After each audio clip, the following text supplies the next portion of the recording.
I say it every week, sociologists are scientists, and this week we're going to question whether everything in our social world is caused by nature or nurture. Now I want to correct myself. I don't mean everything has to be caused by one or the other. You know, nature, that's our biology. It's the cells, everything that makes up our human body. And nurture, that occurs through socialization. Socialization is the process by which you learn through social interaction how to follow the norms and expectations of our society. Social interactions are how individuals behave and react around other people. Here is your quote of the day. The first conditioning of any child is a matter of modifying his impulses in conformity to institutions as a practical means of surviving in them. Most often, however, the process is not self-conscious. By Charles S. Johnson. Social reproduction is when society's norms and values are passed on from generation to generation. Agents of socialization are the people, groups, and individuals that contribute to our socialization, like family, school, and media.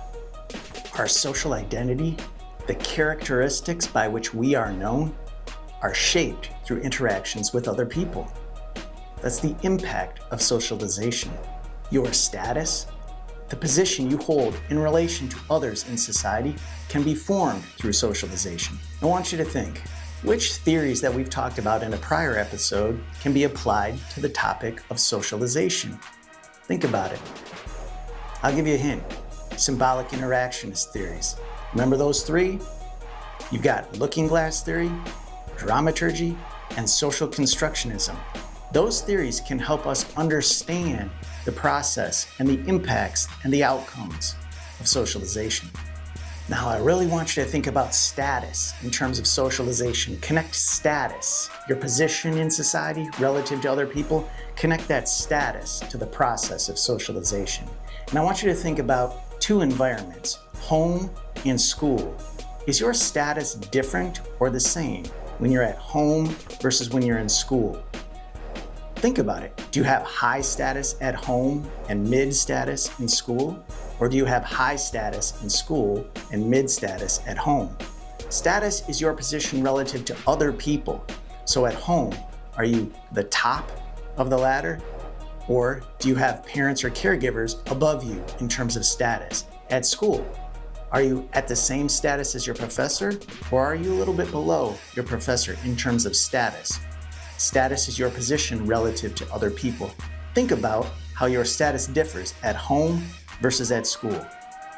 Now let's connect it to your career. Most college graduates start a profession at an entry-level position and move up, getting promoted over time. Will your work environment and your behaviors change as you move up and get promoted over time? Now let's get inspired. Think about another class you're taking at the university. Write down the ways you're being taught to follow social norms and expectations in that class. Now let's plan it out. Pretend that you were just hired for a job in your career field. You're in charge of supervising 12 new team members.